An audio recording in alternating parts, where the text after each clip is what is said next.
கர்த்தருக்கு ஸ்தோத்திரம். கர்த்தராகிய இயேசு கிறிஸ்துவின் இன்ப நாமத்தில் இனிய வாழ்த்துக்கள். இன்றைய தியானத்திற்காக ஜெபித்த பொழுது தேவன் தந்த வசனம் 2 நாளாகம புஸ்தகம் 7ஆம் அதிகாரம் 16ஆம் வசனம். என் நாமம் இந்த ஆலயத்தில் என்றென்றைக்கும் இருக்கும்படி நான் இதை தெரிந்து கொண்டு பரிசுத்தப்படுத்தினேன். என் கண்களும் என் இருதயமும் எந்நாளும் இங்கே இருக்கும். நம்முடைய கர்த்தராகிய இயேசு கிறிஸ்து சர்வ வியாபி. அவர் எங்கும் இருக்கிறார். இந்த வசன தேவன் சாலோமன் ராஜாவினிடத்தில் சொன்ன வசனம். சாலோமன் ராஜா தேவனுக்கென்று ஒரு வீட்டை கட்டி, ஒரு ஆலயத்தை கட்டி அதை பிரதிஷ்டை பண்ணி ஜெபித்த பொழுது தேவன் அவருக்கு பதில் அளித்தார். அந்த பதிலில் உள்ள வசனம்தான் இது. என் நாமம் இந்த ஆலயத்தில் என்றென்றைக்கும் இருக்கும்படி நான் இதை தெரிந்து கொண்டு பரிசுத்தப்படுத்தினேன். கைகளால் கட்டப்பட்ட ஆலயம்தான் அது. அதை தேவன் தனக்கென்று தெரிந்து கொண்டு அந்த ஆலயத்தை பரிசுத்தம் பண்ணினாராம். அதனால் அவருடைய நாமம், அவருடைய கண்கள், அவருடைய இருதயம் எந்நாளும் இங்கே இருக்கும் என்று சொல்லுகிறார்.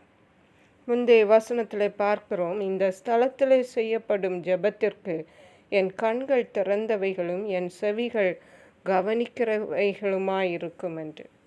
அப்படியானால் கைகளால் கட்டப்பட்ட ஆலயத்திலே தேவன் இருக்கிறார். அவருடைய கண்கள், அவருடைய இருதயம், அவருடைய நாமம் என்றென்றைக்கும் அங்கே இருக்கும் என்று சாலோமன் ராஜாவுக்கு சொன்னது போல இன்றைக்கும் தேவனுடைய நாமத்தை பிரஸ்தாபப்படுத்துகிற எந்த இடத்திலும் அவர் இருக்கிறார். புதிய ஏற்பாட்டின் காலத்தில் நாம் வசனம் சொல்லுகிறது, நீங்கள் அறியீர்களா, நாமே தேவன் தங்கும் ஆலயம் என்று சொல்லுகிறது. நாம் தேவன் தங்கும் ஆலயமாக இருக்கிறோம். அதே நேரம் கைகளால் கட்டின ஆலயங்களிலும் தேவன் வாசமாய் இருக்கிறார். அங்கே அவருடைய பிரசன்னம் இருக்கிறது. அவருடைய கண்கள் அங்கே திறந்திருக்கிறது. அவருடைய நாமம் அங்கே இருக்கிறது. அவருடைய இருதயம் அங்கே இருக்கிறது. ஆகவே நாம் தேவனை ஆராதிக்க தேவனுடைய ஆலயத்திற்கு செல்லும் பொழுது கர்த்தருடைய பிரசன்னம் அங்கே இருக்கிறது என்பதை உணர்ந்து நாம் பயபக்தியோடு பரிசுத்தத்தோடு தேவனுக்கு பிரியமான ஆராதனை செய்வோம். அதற்கேற்ற கிருபைகளை தேவன் நமக்கு தந்தருளுவாராக. ஜெபிப்போம். எங்களை கிருபையை நேசித்து பாதுகாத்து வழி நடத்துகிற எங்கள் அன்பின் தகப்பனே, ஆசீர்வதிக்கப்பட்ட இந்த நல்ல நாளுக்காக நன்றி. இந்த நாளில் அன்பின் தகப்பனே, தேவனுடைய ஆலயத்தில் உம்முடைய பிரசன்னம் இருக்கிறது என்பதை திட்டமும் தெளிவுமாக எங்களோடு பேசியிருக்கீங்கப்பா. உம்முடைய கண்கள், உம்முடைய இருதயம், உம்முடைய நாமம் அங்கே விளங்குகிறது என்பதை சொல்லியிருக்கீங்க.